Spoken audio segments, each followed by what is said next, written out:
అయ్యా జాగిరా వస్తారా మద్యపాన ప్రియులుగా అట్లా అంటే నడవదు ఇక్కడ. అవును, ఆయన ఏపీలోనే దిక్కు లేదు, ఆయన కూడా సీఎం అంటే మరి ఎందుకు పార్టీ పెట్టి ఎందుకు టీడీపీలో కలపడానికి? అది మెయిన్ అజెండా బీజేపీలో కలపడానికే కదా. మీరు బలవంతంగా వచ్చి ఇక్కడ ఏదో చాచు అంటే నడవదు ఇక్కడ. ఇది రెచ్చగొడితే రెచ్చిపోయేటోళ్ళు కాదు, ఎందుకు రెచ్చగొడుతున్నాడో చూసేటోళ్ళు ఇక్కడ ఉంటారు తెలంగాణలో. సో అందుకనే మీరు వచ్చేటప్పుడు ఆచితూచి అడిగేసుకుంటూ రావాలా. ఇది సముద్రం, ఇది సీఎం అవ్వాలి. ఫస్ట్ ఆంధ్రాలో పుట్టినావు కాబట్టి ఆంధ్రాలో సీఎం అవ్వు. ఇప్పుడు కేసీఆర్ గారు సీఎం అయ్యారు, 2-3 సార్లు సీఎం అయ్యారు. 2 సార్లు సీఎం అయిన తర్వాత పక్కదానికి స్ప్రెడ్ అవ్వాలని చూశారు. అట్లా నువ్వు చూడు, ఓకే. ఇప్పుడు విజయ్ దళపతి నిన్న కాక మొన్న వచ్చిండు, సీఎం అయ్యిండు. అసలు పవన్ కళ్యాణ్ గారిని చూస్తే నాకు నిజంగా జాలేస్తుంది. ఎందుకంటే అసలు వేరే వాళ్ళ ప్రభావం ఆయన వల్ల ఉండడం, పైనుండి బీజేపీ ప్రభావం, పక్కనున్న టీడీపీ ప్రభావం, ఆయన ఇన్ఫ్లుయెన్స్ అయిపోతాడు. మనిషి ఇన్ఫ్లుయెన్స్ అయిపోవడం వల్ల వెనక్కి పడిపోతాడు, చాలా లాస్ అవుతుంది ఆయనకి. పవన్ కళ్యాణ్ రేవంత్ రెడ్డిని బలిస్తా అని చెప్పేసి అరెస్ట్ అయిపోయాడు. తీసుకుపోయి థర్డ్ డిగ్రీ ఇస్తే తెలుస్తుంది. తీసుకుపోయి థర్డ్ డిగ్రీ ఇచ్చి మళ్ళీ బయటకు వచ్చినప్పుడు ఇట్లా కుంటుకుంటూ వస్తాడు కదా, అప్పుడు తెలుస్తుంది. ఏదో మీడియా కెమెరా ఉందని చెప్పేసి ఏదో పిచ్చి పిచ్చిగా మాట్లాడితే మళ్ళీ అది కూడా ఇక్కడ టీఆర్ఎస్ బీఆర్ఎస్ లేకపోతే కాంగ్రెస్ అంతే. అంతకు మించి బయట వాళ్ళు వచ్చి బలిస్తా కోస్తా కీస్తా అంటే నిన్ను వేస్తారు. ఇడ ఇది ఆంధ్ర కాదు, ఇది ఆంధ్ర కాదు. మీరు ఏదైనా పిచ్చి కూతలు కుడితే నోరు మూసుకొని కూడడానికి. పక్క రాష్ట్రం వాడు, పక్కింట్లో ఉన్నాడు, పక్కింట్లో పిల్లగాడు వచ్చి మన ఇంట్లో మా నాన్నకి రాయత్తా అంటే ఎట్లా? అవును, ఆ తెలంగాణ వ్యక్తే. కానీ మరి బలిస్తా గిలిస్తా అని మైక్ ముందు కెమెరా ముందు అంటే ఎవరు ఊరుకోరా? తెలంగాణ సీఎం అంత లేదాడ. ఆయనే భయపడ్డాడు. మీ ఎవరైతే నువ్వు ఎవరిని చూసి రెచ్చిపోతానో ఆయనే భయపడి ఒకరోజు వచ్చిండు, హూ అన్నాడు, తర్వాత తుస్సని వెళ్ళిపోయిండు. రెండోసారి సైలెంట్, నోట్లోంచి మాట రాలేదు. క్షమించండి అని, ఇంక నేను రాను ఆయన, నన్ను ఒత్తిడి చేసి నన్ను ప్రెషర్ పెడితే వచ్చినా కానీ నేనైతే వచ్చేటోనే కాదన్నాడు. భయపడ్డాడు. కాబట్టి ఇప్పుడు పవన్ కళ్యాణ్ గారు అనవసర విషయాల్లో వేలు పెట్టొద్దు. ఒకటి నేను చాలా అంటే పవన్ కళ్యాణ్ ఫ్యాన్గా చెప్తున్నాను, మీరు ఎక్కడైతే రాజకీయాలు చేయండి అక్కడ చేయండి, అక్కడ సక్సెస్ అవ్వండి, మేము సపోర్ట్ చేస్తాం. ఒకవేళ మీకు తెలంగాణలో పోటీ చేయాలనుకున్నా కూడా ఒక వేతో ఒక ప్లానింగ్తో రండి. ఎవడో ప్రెషర్ పెట్టాడు పైనుండి బీజేపీ మీ తెలంగాణలో విస్తరించాలని చెప్పేసి మీరు బలవంతంగా వచ్చి ఇక్కడ ఏదో చాచు అంటే నడవదు ఇక్కడ. ఇది రెచ్చగొడితే రెచ్చిపోయేటోళ్ళు కాదు, ఎందుకు రెచ్చగొడుతున్నాడో చూసేటోళ్ళు ఇక్కడ ఉంటారు తెలంగాణలో.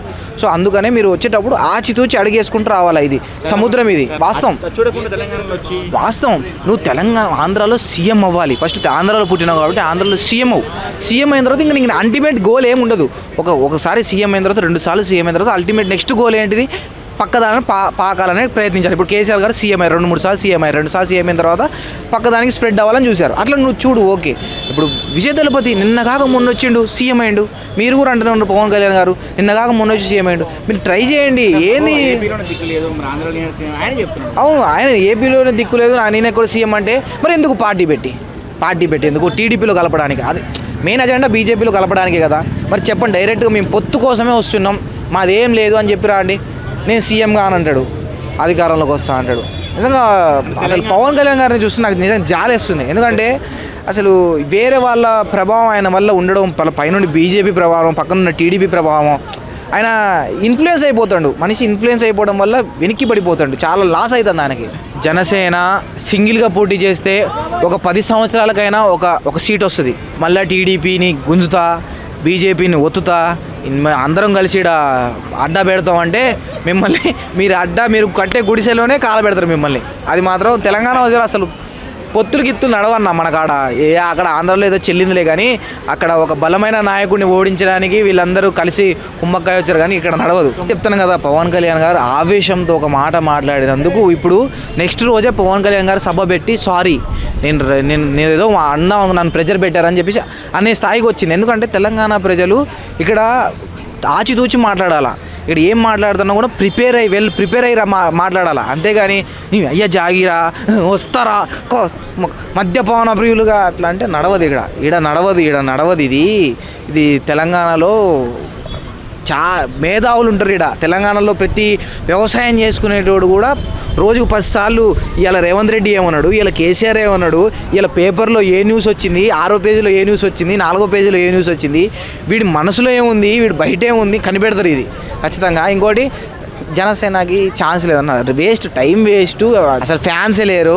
ఉత్తదే అక్కడ నుంచి ఇక్కడికి వచ్చి ఇక్కడ అంటే ఇక్కడ ఉన్నోళ్ళు కొంతమంది హైదరాబాద్లో ఉండి ఏపీ వాళ్ళ అక్కడ నుంచి డబ్బులు తీసుకొచ్చి చేయడమే. కానీ తెలంగాణలో అన్న సినిమా వరకు ఓకే, సినిమాలో 10 సినిమాలది 100 రూపాయలు కాకపోతే 500 పెట్టి చూస్తాం. తెలంగాణలో జనసేనకు సపోర్ట్గా చాలా మంది ప్రెస్ మీట్లు పెడుతున్నారు. వాళ్ళు తెలంగాణ వల్ల, ఆంధ్ర వల్ల. వాళ్ళు సగం తెలంగాణ అన్న. ఇప్పుడు దాంట్లో ఉన్నది ఎవరన్నా రాజకీయాలకు సంబంధం లేనున్నారు. మొన్న వచ్చిండు ఆయన మొగల్ రేకులు సినిమా హీరో, ఆయన సాగర్ మొగల్ రేకులు సినిమా అయిపోయింది. అంత మంచి సీరియల్ రావట్లేదు. సో ఆ ఇంకా సీరియల్ ఛాన్సులు రావట్లేదు. ఏం చేయాలి అర్థం కాక సడన్గా జనసేన అని ఒక పార్టీ ఉందని దాంట్లో దూరిపోయాడు. లేదు, లైఫ్ లేదు అక్కడ ఏం లేదు. ఇంకొక హీరో వచ్చిండు, ఆయనకి ఏం లైఫ్ లేదు. అంటే వీళ్ళకి ఏదో అర్థం కావట్లేదు. ఏదో ఆడుంటే మన పవన్ కళ్యాణ్ వెనక తిరిగితే మనకి సపోర్ట్ చేస్తారులే అనుకున్నారు. ఇక్కడ వచ్చినా మీరు 100 కోట్లు పెట్టి ఖర్చు పెట్టుకున్నా వేస్ట్. అది మీరు గెలవరు, పీకరు.